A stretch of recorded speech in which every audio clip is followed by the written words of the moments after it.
Hi everyone, welcome back for another whiskey review. Today looking to review one of my favorite blends from Scotland, which I actually haven't drunk lately. This is the Dimple 15-year-old blended Scotch whiskey. Now, over the years, I've drunk many a bottles, and this particular bottle is quite sentimental to me, and unfortunately is running out fast. Just a quick story. We celebrated my son's first birthday many moons ago, 7+ years ago, and we had this big party where we invited a lot of guests. My father-in-law was in the country for the first time, so we made a grand occasion of it.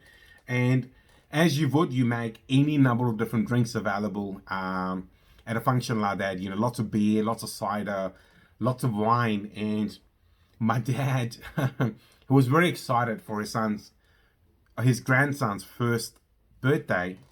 Raj, my son, made available 12 1-liter bottles of the Dimple 15-year-old. And the night went very well. Not much beer, wine, or cider was drunk, but 11 plus bottles of Dimple was gone in no time, and everyone really enjoyed it. There was an interesting mix of people at this function who had never drunk whiskey before, or had drunk expensive whiskey or high quality whiskey before. They had drunk, entry level blends, and the Dimple 15 really amazed everyone, which was no surprise to me because I've been drinking it for a number of years, and just really, really smooth whiskey. So I'm just going to take a wee dram off it because I'm trying to make the bottle last. I've been having a few drams out of it. I'm trying to make the bottle last, I could get another bottle. There's plenty available. Back to the whiskey. So the Dimple 15-year-old, it's a very interesting blend, available for a long time. It is well enjoyed for its high malt whiskey content, compared to maybe some of the other Johnny Walkers and the others, which may have a little bit more of the grain whiskey. The Dimple tends to have a little bit more of the malt whiskey, two of the noticeable ones being Linkwood and Glenkinchie, which are well-known single malt distilleries, which go into blends as well. And the other thing which, I've liked about is the odd shape. The sort of triangle kind of shape, and almost, it's like a footy ball. Is it a football? I don't know. But it's got this beautiful gold mesh. So in terms of presentation, 10 out of 10. And in terms of quality as well, it is up there. It'd be hard to find someone who doesn't find Dimple 15 a very interesting, very thoughtfully made blend. Well, let's find out what it's like. One other key thing, bottled at 40%. This one is, and that's a liter bottle, which is, I think, not available in New Zealand anymore. In fact, I haven't seen much of the 700ml lately. Maybe there's too much focus on the Johnny Walker blends being sent here and not much of the Dimple. So it's kind of fallen out of the limelight a little bit in New Zealand, but it's okay. There's plenty of people who've drunk it for a long time, and I guess if it was available freely again, people would get into it. I wouldn't think too much over the color. I'm not 100% sure if it's natural color or if they've added a bit of color, but it does look beautiful. Got a very beautiful gold tinge to it.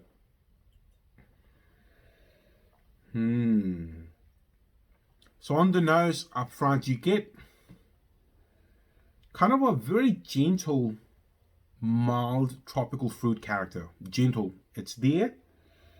It's not overpowering, but very sweet, very aromatic, which kind of makes sense, if you think of Linkwood, and if you've tried Linkwood whiskies, every time I've sniffed ex-bourbon cask aged Linkwood, on the nose, you get this amazing aroma of tropical fruits, which is coming through here as well.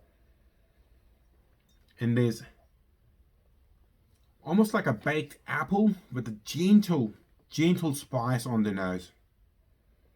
Very, very carefully constructed blend, one would say. Oh, so good. I mean, no wonder, on that particular night, so many non-whiskey drinkers got into it big time. There's nothing offensive in there. It's not too spicy. There's not peat and smoke. There's nothing really in there that would offend you or throw you off. It's very aromatic, very fruity. but has that little bit of oak, a little bit of spice, a little bit of elegance that comes through on the nose. Well, let's try it again.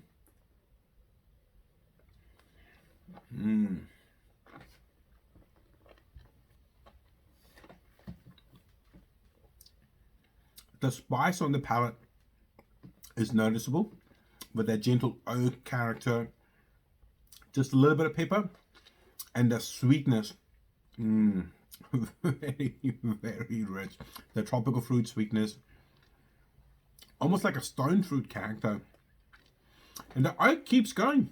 It's there, the oaky note and gentle spice. One of the only things I find challenging with this whiskey is, for me now, having drunk an insane amount of cask strength whiskeys, I find blends bottled 40%, the finish is very short, which is true for this one as well. The finish is there. Some flavors are lingering. The oaky note is lingering. But overall, it dies down quite quickly. But that's absolutely fine. And I can understand why people like my dad and his friends and people on that particular night found this very easy, because it's not overpowering. It's not a smoke bomb or a spicy bomb on the palate that tends to throw non-whiskey drinkers off. There's plenty of amazing characters in there for a seasoned whiskey drinker as well. You know what I mean? You could session it easily over a good mild cigar or over a meal. It's a great whiskey for start of the meal, with and after. You know, you could drink it quite comfortably. There's nothing offensive in here.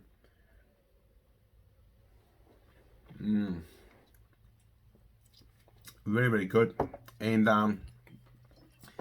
unfortunately for me, I've been nursing this bottle for some 7+ years, since my son's Rajveer's birthday, and there's a little bit left in there. Maybe I keep it, share it with him when he turns 18. There's plenty of other whiskey to share with him, but let's see what I end up doing with the bottle. That's all I've got to say about this particular whiskey. If you're liking the content, please like, share, and subscribe. Otherwise, I'll see you in the very near future with another whiskey review. See you later. Bye-bye.